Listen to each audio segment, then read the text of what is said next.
faults with mixing bowls. There are a few differences with the mixing bowls in here. You'll notice that this one has an extra part on the left, which is a coffee restrictor. It's really important that this goes back onto the coffee. In this instance, you'll notice that it's colour-coded, but not every machine has this. If it is colour-coded, you match the blue or the green or the red to the corresponding water outlet at the back here. It's really important to replace the lid correctly, as this is the direct water flow into the mixing bowl.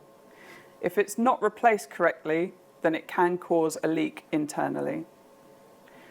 You'll see that there is an indentation at the back here and an opposite marker on the lid. You can either pair them visually or twist the lid round until it finds where it wants to sit. Again, these are all labelled on the side as well, so should any of your team remove the rubber tubing, it will tell you where to replace it on the side of the mixing bowl. This one says L, so it's replaced on the left-hand side. These will say R, so they're replaced on the right-hand side.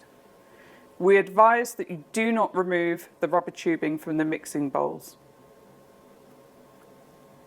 When you replace the mixing bowl, it's important to push evenly on, as if you lock the mixing bowl, you'll see one orange side is visible, one is not. This means that it's not been replaced properly and it could leak again inside the machine. Push back, lock into place, and you shouldn't see any orange on either side here.